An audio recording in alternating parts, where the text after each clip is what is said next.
성경을 보면요, 예수님 재림에 대한 언급이 무려 한 300회 이상 기록이 되어 있습니다. 구약의 선지자들을 통해서도 예언되어졌고, 또 신약에 와서도 예수님의 제자들이나 사도들에 의해서 복음 증거하는 일에 있어서 그 내용들이 포함이 됐습니다. 그럼 정작 그 재림의 주인공이신 예수님은 뭐라고 말씀하셨는가? 이것이 또 궁금하죠. 예수님께서 재림에 대해서 많은 말씀들을 하셨는데 크게 세 가지 내용으로 우리가 크게 기억하시면 좋겠습니다. 첫 번째는 요한복음 14장 3절 말씀 우리 한번 읽어보겠습니다. 요한복음 14장 3절 같이 읽습니다. 시작. 가서 내가 다시 와서 너희를 내게로 영접하여 나는 이곳에 너희도 있게 하리라. 아멘. 자, 예수님께서 뭐라고 말씀하시죠? 본인의 재림에 대해서 다시 온친다. 그러니까 반드시 이루어진다라는 것을 우리에게 말씀하고 계십니다. 두 번째는 또 어떤 말씀을 하시냐면 예수님께서 나는 심판주로 오신다라는 것을 설명하십니다. 마태복음 25장 31절과 32절인데 여기 보면 인자가 자기 영광으로 모든 천사와 함께 올 때 결국은 모든 민족을 그 앞에 모아서 양과 염소를 구분한 것 같이 하겠다. 그러니까 심판주로 오셔서 천국으로 갈 백성들과 지옥으로 갈 사람들을 나누신다라고 말씀하시고 있는 것을 보게 됩니다. 그럼 세 번째는 어떤 부분을 말씀하셨는가 하면 우리가 가장 궁금해하는 것이죠. 예수님의 재림은 도대체 언제 이루어질까요? 거기에 대한 말씀을 주셨는데 마태복음 24장 36절입니다. 같이 한번 읽어볼게요. 시작. 그러나 그 날과 그때는 아무도 모르나니 하늘의 천사들도 아들도 모르고 오직 아버지만 아시느니라. 자, 예수님께서 다시 재림하시는 날을 뭐라고 말씀하십니까? 우리가 알 수 있다라고 말씀하십니까? 모른다고 말씀하십니까? 모른다고 분명하게 말씀하셨어요. 그럼에도 불구하고 이 시대 가운데 많은 이단과 사이비 종교들이 마치 자신들에게는 특별한 날짜를 언급하셨다고 하면서 그것을 모르면 가짜라고 이야기하면서 현혹하는 그런 종교단체들, 이단, 사이비들이 얼마나 많은지 모릅니다. 결코 거기에 여러분들 넘어가시면 안 되죠. 왜냐하면 예수님께서 분명히 말씀하셨거든요. 그때와 그 시는 아무도 알 수 없다라고 말씀하고 있습니다. 총 세 가지 말씀하셨어요. 반드시 예수님 재림하신다. 두 번째, 오셨을 때 심판주로 오신다. 그리고 그때와 그 시는 어느 누구도 알 수 없다. 이 세 가지를 말씀하셨습니다. 그러면서 오늘 본문에서 무엇을 이제 하나 더 말씀하시냐면 그렇기 때문에 그때를 아무도 알지 못하기 때문에 우리로 하여금 어떤 삶을 돼야 되는지에 대해서 우리에게 소개를 하고 있는데 우리가 아까 본문을 읽었습니다마는 40절 말씀을 다시 한번 오늘 본문 40절 말씀을 보면은 그러므로 어떻게 합니까? 너희도 준비하고 있으라는 겁니다. 생각하지 않은 때에 인자가 오기 때문에 우리로 하여금 준비하고 있어야 되는 것이 마땅하다라고 말씀하고 있는 것이죠. 그러면 어떤 삶을 우리가 살아가는 것이 구체적으로 살아가야만 우리가 예수님의 재림을 준비할 수 있는가? 사실 예수님의 재림이라는 것은 결국은 이 땅 가운데 종말을 의미하죠. 이 종말이라는 것이 예수님이 오심으로 인하여 종말도 맞이할 수 있지만 또 어떤 종말이 있습니까? 예수님이 오시기 전에 우리가 혹시 육신의 마지막을 맞이하게 된다면 그것이 먼저 찾아오겠죠. 예수님의 재림 이전에 우리의 육신의 종말이 먼저 올 수 있다라는 그 생각을 가지시고 오늘 말씀을 좀 보시면 좋겠습니다. 우리 인생의 마지막 순간 혹은 우리가 생존에 있는 동안 예수님이 재림하실 때 이때를 우리가 어떻게 준비하는 것이 성경적으로 하나님이 원하시는가 우리가 좀 살펴보겠습니다. 오늘 본문을 보면 36절 말씀을 보니까요. 한 주인이 등장을 하는데 이 주인이 어디를 다녀왔습니까? 혼인집, 결혼식을 참석하고 돌아오게 됩니다. 그런데 이 결혼식을 참석하고 돌아온 주인을 누가 영접을 하게 되죠? 그 주인의 종이 영접을 하게 됩니다. 그래서 주인이 굉장히 칭찬하는 내용이 담겨져 있습니다. 아니, 종이 주인을 기다렸다가 영접하는 게 무슨 그렇게 칭찬받을 만한 일입니까? 라고 생각할 수 있죠. 충분히 우리는 그렇게 생각할 수 있습니다만 당시 유대인들의 결혼 풍습을 이해를 하면 이게 칭찬받을 만한 일이 될 수 있구나라는 것을 알 수 있습니다. 왜냐하면 우리 한국식 결혼은 어떻게 하죠? 뭐 한 30분 간격으로 막 결혼이 있잖아요. 그래서 결혼식 참석하시고 바로 곧장 인근 식당, 지정된 식당 가서 우리 탕수육이 아니고 뭐죠? 갈비탕 같은 거 이렇게 딱 드시면은 다 끝나는 거 아닙니까, 결혼식이. 제가 탕수육이 먹고 싶었나 봐요. 네. 오늘 만나는 시간 탕수육 있습니까? 예. 그런데 미국에 와서 제가 결혼식을 처음에 참석을 했는데 깜짝 놀란 거예요. 여러분들 뭐 다 아시겠지만 미국식은 어떻습니까? 미국 스타일은 결혼식이 금방 끝나는 게 아니라 뭐 예식은 금방 이렇게 끝나게 되지만 그 이후에 예배 자체로는 금방 끝나지만 이후에 펼쳐지는 그 결혼 어떤 그 모든 순서들을 참여하려면은 몇 시간 뭐 밤늦게까지 있어야 되잖아요. 밥도 바로 안 주더라고요. 막 기다려야 돼. 배는 막 고픈데 바로 안 주고 막 계속 기다리게 하고 박수도 쳐야지 주고 막 이렇게 미국식 결혼이 그렇더라고요. 근데 유대인들의 결혼은 이보다 더합니다. 결혼이 이 예식이 한 일주일 정도 지속이 된다고 해요. 그러니까 한번 결혼식이나 참석하고 올게 그러면은 한번 가면 한 일주일이나 돼야 돌아오는 거예요. 그게 4일이 될지 5일이 될지 6일이 될지 그거는 모르는 겁니다. 그냥 주최 측에서 끝나면 돌아오는 거예요. 뭐 요즘처럼 뭐 셀폰이 있어서 나 메시지로 나 몇 시 언제 도착해 언제나 갈게라고 얘기할 수 있는 것도 아니잖아요. 그냥 예식이 끝나고 오면 그냥 종은 그 주인을 맞이해야 되는 그런 상황입니다. 근데 특별히 오늘 본문 또 38절에 보니까 이런 표현이 있습니다. 주인이 혹 2경이나 혹 3경에 이르러서도 종들이 그같이 하고 있는 것을 보면 지금 무슨 얘기를 하는 거죠? 2경이나 3경이라는 표현은 오늘날 우리가 사용하는 시간법은 아닙니다. 그런데 그 당시에 예수님이 살아계실 그 당시에는 이 시간법이 있었어요. 오후 6시부터 당일날 아침 6시까지 12시간을 나누는 거예요. 로마 기준으로 하면은 이것을 4개로 나누고 유대식으로 하면 3번으로 나눕니다. 그래서 1경, 2경, 3경, 4경 하면은 로마식에서는 그걸 3시간씩 묶고요. 그 다음에 유대식으로 하면 4시간씩 묶어서 3개로 나누는 거예요. 그러니까 로마식이 됐든 유대식이 됐든 2경, 3경이나 오는 것을 기다린다고 한다는 것은요. 밤을 거의 꼬박 새워야지만 자지 않고 깨어 있어야만 주인을 맞이할 수 있는 그런 것을 지금 의미하는 겁니다. 그러니까 얼마나 긴장이 많이 되겠습니까? 이 부분이 조금 이해가 되는 게 제가 이제 군 생활하면서 우리 남성분들은 좀 이해하시겠지만 위병소 근무를 갈 때가 있습니다. 이제 순번을 정해서 위병소 근무를 가는데 이제 위병소라는 건 군대 출입문을 지키는 그런 이제 보초들 역할을 하는 겁니다. 경계를 쓰는 건데 가장 긴장될 때가 있어요. 언제가 긴장될까요? 우리 남성분들 중에. 예, 우리 부대장님, 뭐 사령부면 사령관님, 뭐 중대면 중대장이, 대대면 대대장님, 그 부대의 가장 높은 부대장이 영외로 나아갔다가 이제 아직 안 들어왔을 때, 내가 근무를 설 때 안 들어왔으면 하는 마음이 있어요. 왜냐하면 이분들이 그냥 곱게 안 들어가시거든요. 뭔가를 다 지적을 하시는 거예요. 그래서 제발 나 때는 안 들어왔으면 좋겠다. 막 이러고 있을 때. 그 경계 건물을 막 쓸 때 그 부대장이 안 들어왔을 때 되게 긴장을 하거든요. 들어올 때 언제 들어오지? 막 그거를 막 곤두세우고 있다가 저쪽에서부터 들어오면은 막 난리가 납니다. 비상이 걸리고. 이런 식으로 군대 생활을 했던 기억이 나서 이 부분이 조금 이해가 됩니다. 언제 돌아올지 모르는데 그것을 기다리고 준비해야 되는 그런 마음. 여성분들에게는 시어머님이 오시는 그날 그때가 아닐까 그렇게 생각합니다. 언제 오실지 알 수 없는데 시어머님이 그래, 내가 한번 가마 이렇게 대답하면은 그러지 않을까 싶습니다. 되게 막 긴장이 많이 되는 그런 상황, 이런 상황에서 마치 이런 것과 마찬가지로 예수님의 재림을 기다리는 성도들은 어떤 삶을 살아야 되는가 이제 구체적으로 살펴보겠습니다.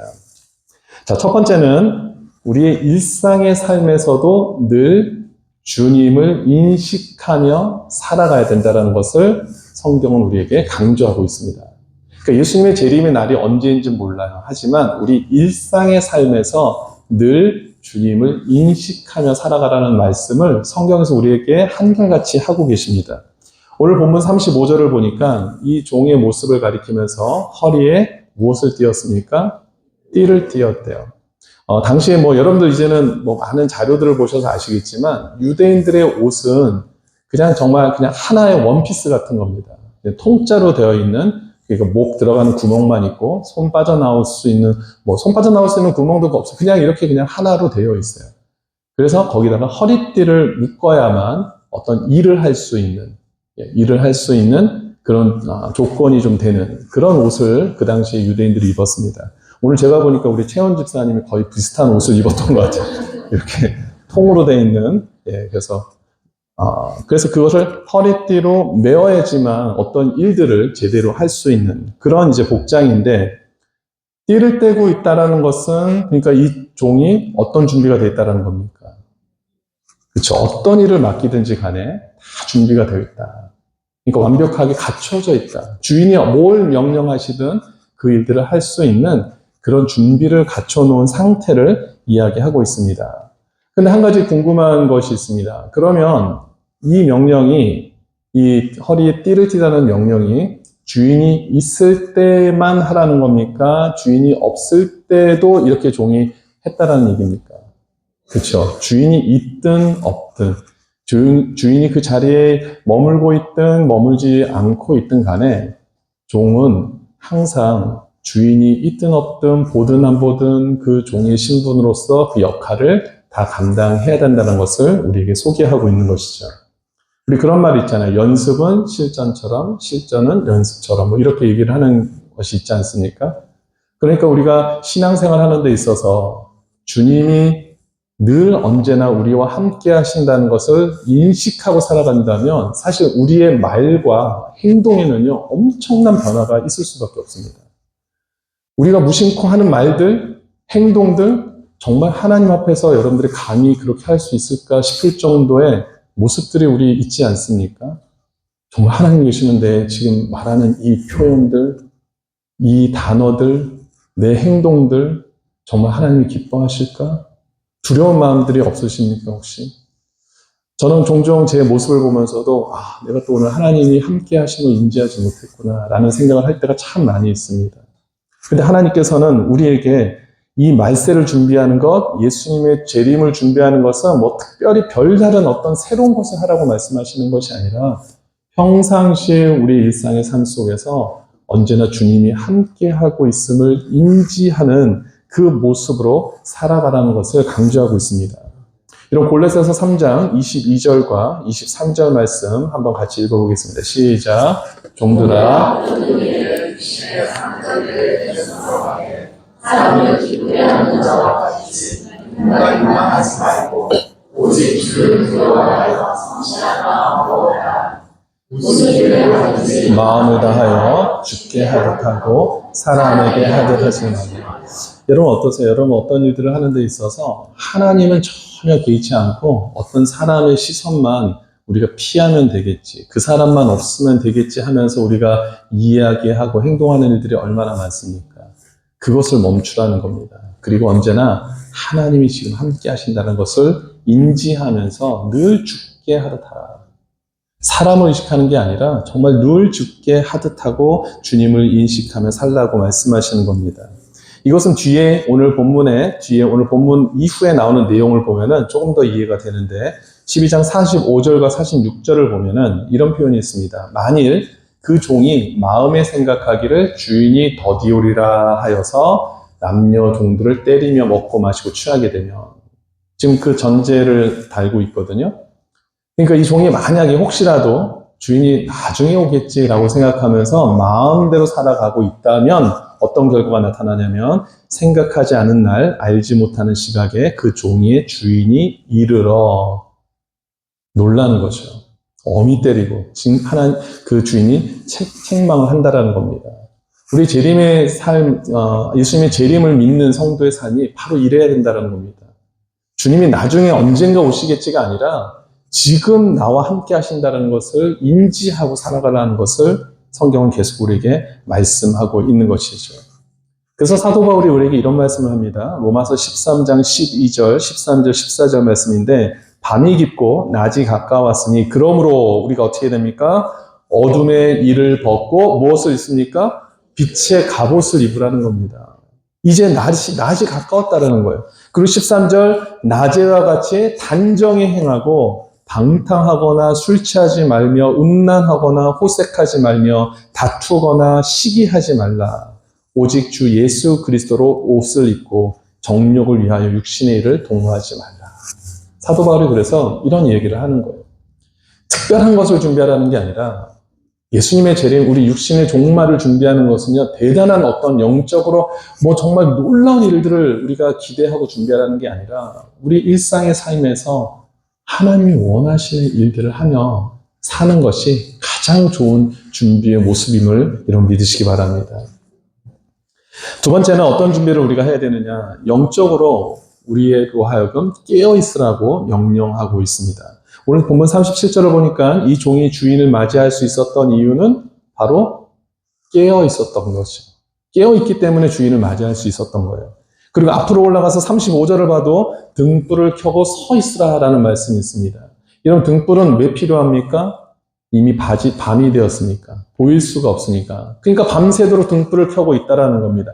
여기 서 있으라는 얘기는 그냥 잠시 일회성으로 서 있는 것이 아니라 지속성을 가지고 있습니다. 그러니까 얼마나 이 일을 하기 위해서 얼마나 많은 인내가 필요하고 또 참을 것이 필요하고 정말 그것을 통해서 기대하고 소망하는 것이 필요하겠습니까? 그런데 주님이 말씀하시는 거예요. 이렇게 깨어 있어야지만 주인을 맞이할 수 있다. 비록 힘들고 어렵지만 깨어 있으라고 저와 여러분들에게 오늘도 말씀하시는 겁니다. 베드로전서 5장 8절 보니까 근신하라 깨어라 하고 말씀하고 있어요. 예수님도 이런 부분에서 말씀하십니다. 마가복음 14장 38절을 보니까 시험에 들지 않게 깨어 있어 기도하라. 왜 깨어 있으라고요? 기도하게 하기 위해서. 깨어서 기도하라는 겁니다. 왜 기도합니까? 시험에 들지 않게 하기 위해서. 그 얘기는 뭡니까? 우리 이 땅에 살아가는 가운데 얼마나 많은 시험을, 유혹을 사탄이 우리에게 주는지 모릅니다. 그래서 우리로 하여금 깨어 기도하라고 말씀하고 있는 것이죠. 마지막으로 우리가 어떤 삶을 준비해야 되는가? 소망과 기쁨을 하늘나라에 두는 마음을 가져야 됩니다. 여러분 40절 말씀 오늘 마지막 본문이었는데 그러므로 준비하고 있으라라고 이렇게 말씀하신 이후에 41절에 어떤 말씀을 하고 있냐면 다음 구절에서 베드로가 질문을 하나 합니다. 뭐라고 질문하냐면 주님 이 비유를 우리에게 하신 이유는 우리를 들으라고 하시는 말씀입니까? 아니면 여기는 모든 사람들이 들으라고 하시는 말씀입니까? 좀 어떻게 보면 생뚱맞기도 하지만 베드로가 이 질문을 하나 던집니다. 그랬더니 예수님께서 뭐라고 말씀하시냐면 42절 주께서 이르시되 지혜 있고 진실한 청지기가 되어 주인에게 그 집 종들을 맡아 때를 따라 양식을 나누어 줄 자가 누구냐. 질문에 대한 바로 정확한 답을 주시는 게 아니라 예수님도 굉장히 좀 다른 표현을 하시는 거예요. 질문을 던집니다. 청지기의 조건을 여기서 발견할 수 있죠. 과연 청지기가 그럼 어떤 사람인가? 이것을 우리가 알 수 있는 그런 질문을 던지십니다. 여러분, 주님이 원하시는 청지기의 모습이 어떤 거죠? 이 42절을 보면서 두 가지를 한번 찾아보십시오. 지혜 있는 자, 또 진실된 자죠. 지혜롭고 진실된 자만이 청지기로서 그 역할을 감당할 수 있는 것이다.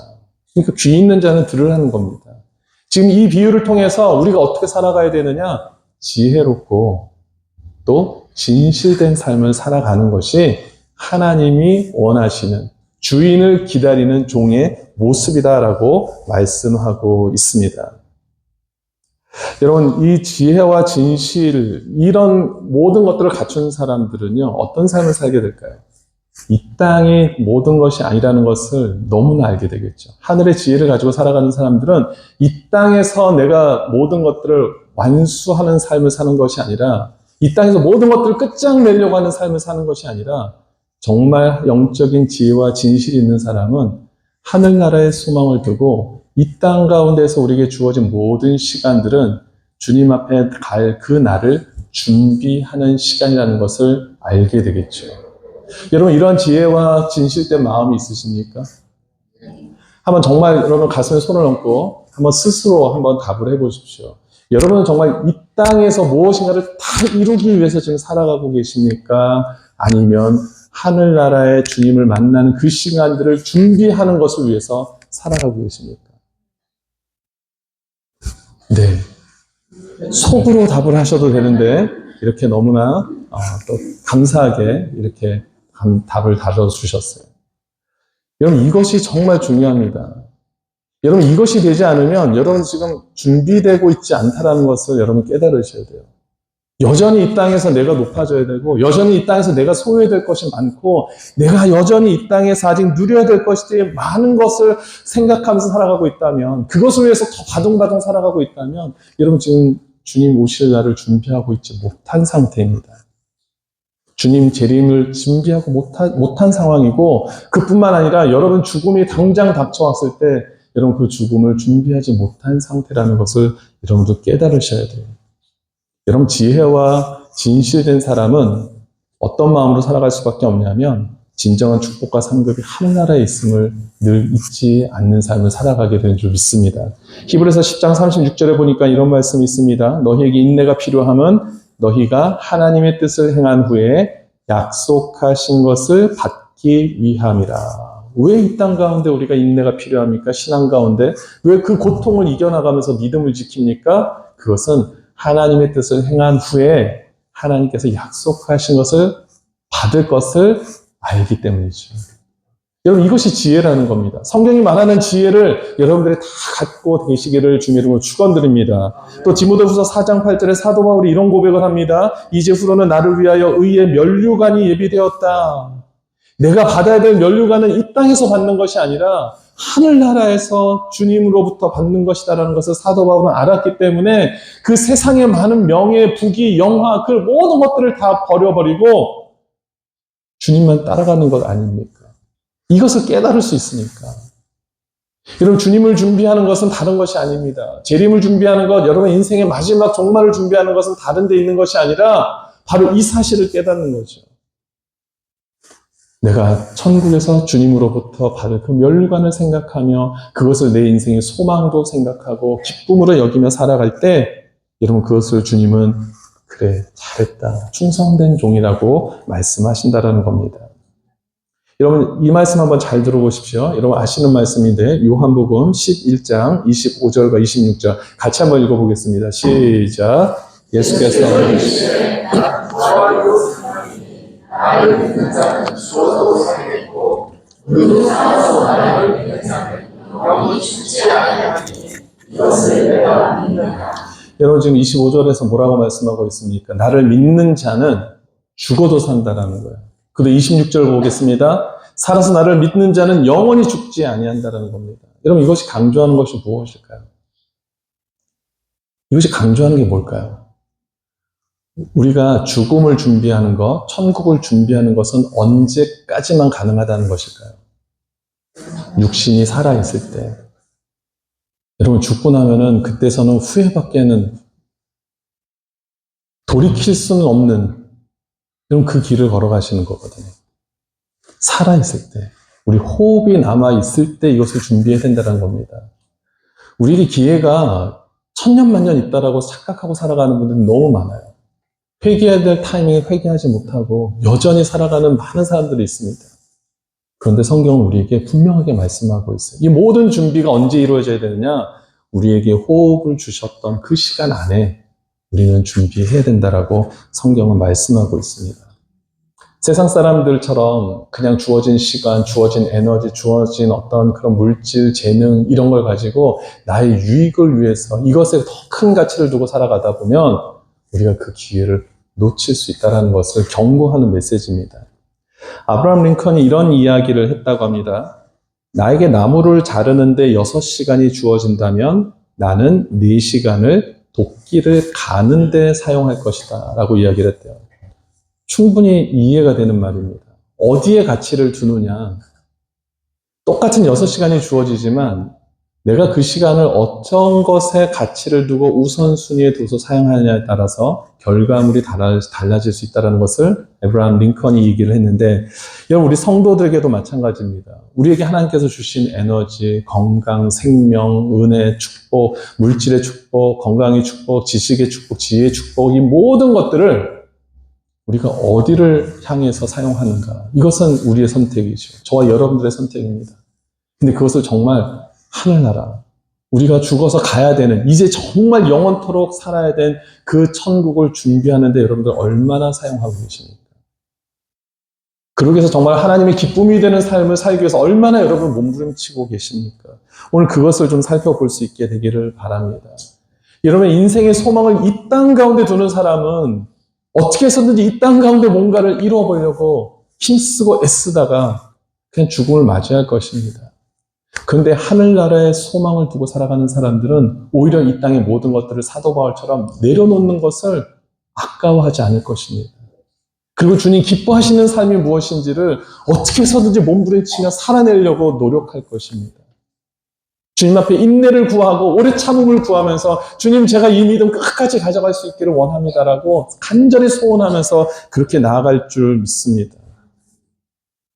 얼마 전에 제가 미주 한국일보 이렇게 신문 기사를 보는데 이런 타이틀의 내용을 좀 보았습니다. 은퇴 한인들 스죽회 결성 확산.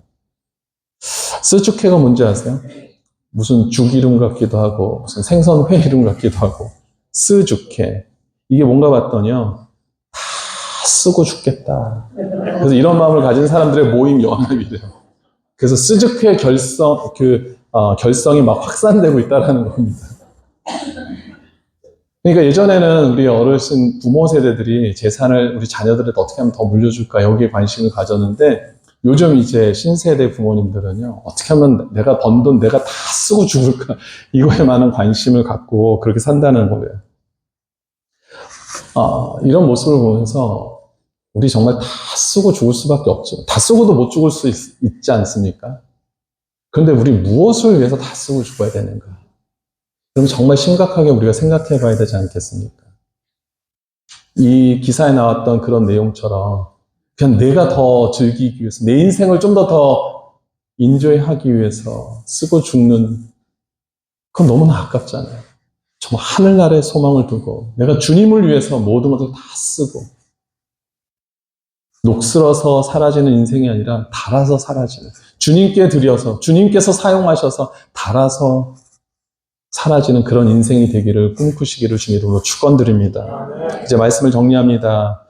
예수님 다시 오십니다. 아멘. 속히 오십니다. 그런데 그때와 그 시를 알지 못합니다. 그래서 우리는 준비해야 됩니다. 근데 내가 준비를 잘하고 있는가 아닌가를 우리가 어떻게 할 수 있는가? 많은 교인들은요, 교회에서의 나의 모습을 보면서 그것을 결정해버리는 경우가 많습니다. 목사니까, 장로니까, 권사니까, 그래도 내가 교회에 헌금을 이만큼 했으니까, 내가 사역을, 시간을 이렇게 바쳤으니까 나는 준비된 사람이야 라고 착각하는 사람들이 참 많이 있는 것을 보게 됩니다. 여러분, 우리가 준비가 잘 되어 있고 안 되어 있고는 그런 것에 의해서 결정되는 것이 아닙니다. 교회 타이틀, 교회에 어떤 프로그램을 마쳤다 그래서 그것이 우리의 구원을 보장해주는 증거가 되지 않습니다. 그것은 아무것도 아닙니다.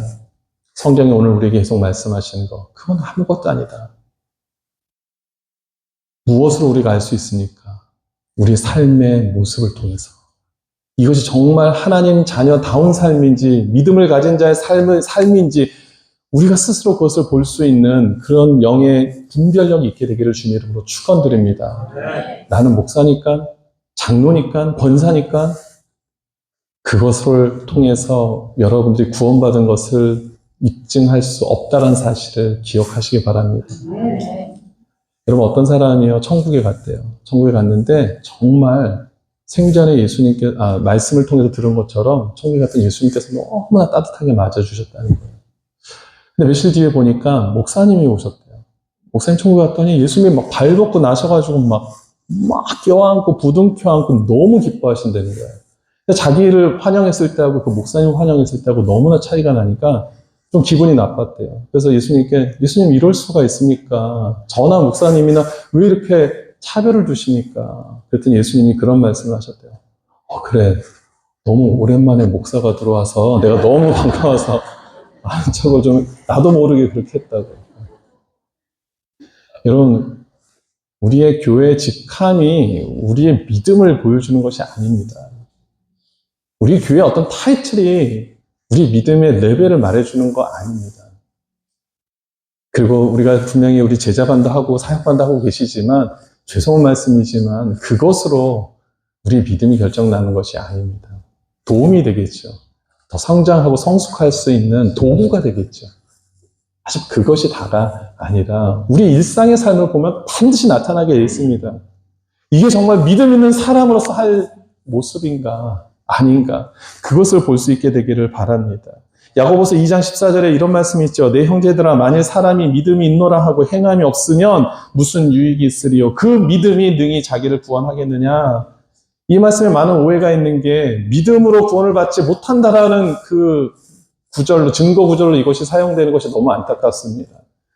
이것은 믿음으로 구원을 받지 못한다라는 것을 나타내는 것이 아니라 구원은 믿음으로 받죠. 그런데 그들이 그동안 내세웠던 그 믿음이 거짓 믿음이라는 것을 본인 스스로만 모르고 있다는 것을 지금 경고하고 있는 거잖아요. 믿음이 있다는 것은 그렇게 믿음대로 살지도 않는데 모든 말과 행동이 그렇게 안 되는데 무슨 그게 믿음이야. 지금 그 얘기를 하고 있지 않습니까?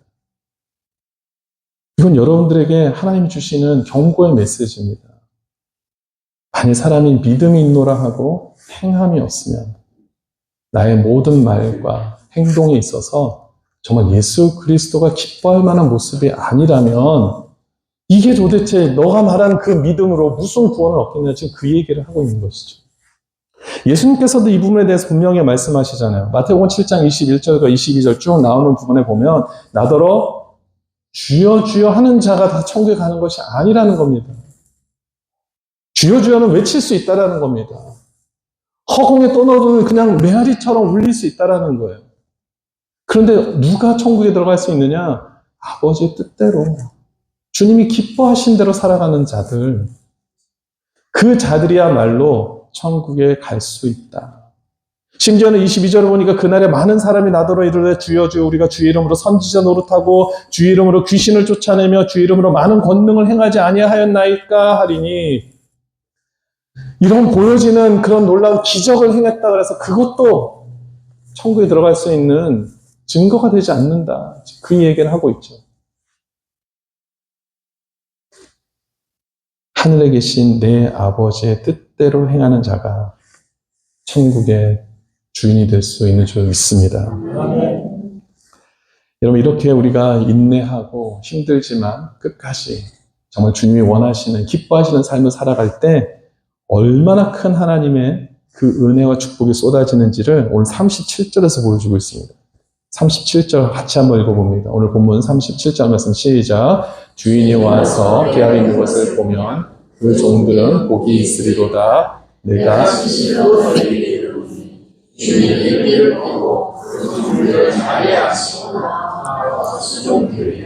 아멘. 여러분 이게 얼마나 이게 복음인 줄 모릅니다. 여러분 종이 주인을 기다렸어요. 뭐 당연한 건 아닙니까? 당연하지만 칭찬해 줄 수는 있겠죠. 그래 너 너무 맡은 일을 잘했다. 근데 이 정도가 아니라 지금 주인이 어떻게 합니까? 이제는 주인이 띠를 띠고 그 종들을 자리에 앉혀서 섬긴다라는 거예요. 예수님이 저와 여러분들을 이와 같이 하신다라고 지금 말씀하시는 겁니다. 아니 우리는 그냥 주님의 은혜에 감사하여서 주님 앞에 예배드리고 주님이 원하시는 기뻐하시는 삶을 살아간 건데 그것을 주님이 너무나 기뻐하셔서 우리를 위해서 친히 띠를 띠시고 우리를 위해서 모든 수종을 드신다라고 지금 말씀하시는 거죠.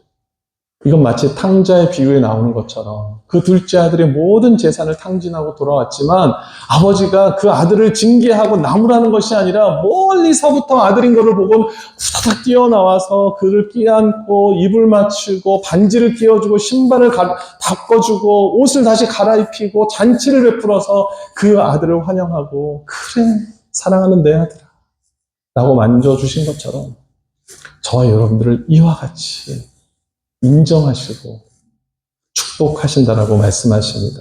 여러분 이것이 복음입니다. 아멘. 여러분 이제 우리는 결정하셔야 돼요. 내가 어떤 준비를 할 것인가. 이 땅에서 내가 좀 더 유명해지고 이 땅에서 내가 좀 더 많은 것들을 누리고 내가 좀 이 땅에서 더 많은 명예를 얻으며 인기를 누리며 살아갈 것을 택하실지 정말 하늘나라에 계신 우리 주 하나님 앞에 인정을 받을 만한 삶을 살기 위해 내가 모든 것들을 다 내려놓고 모든 것들을 사도 바울처럼 배설물로 여기며 하나님의 영광만을 위해서 힘써 나아가야 될지를 이제 결정하고 선택해야 될 때인 줄 믿습니다. 주님 다시 오십니다. 언제 오실지 몰라요. 그런데 속히 오십니다. 그것이 우리 인간의 인생의 각자의 육체의 종말로도 연결을 해보셔야 됩니다. 내 삶을 여러분 10년 뒤에도 이 자리에 계신다고 누가 보장하겠습니까? 아니 5년 뒤에도 나는 건강한 모습으로 여기서 예배드릴 수 있다고 누가 보장할 수 있습니까? 아니 1년 뒤에 여러분들이 이 건강을 유지해서 이 자리에서 기쁨으로 예배드릴 수 있다고 누가 보장할 수 있겠습니까? 그 날이 분명히 찾아옵니다.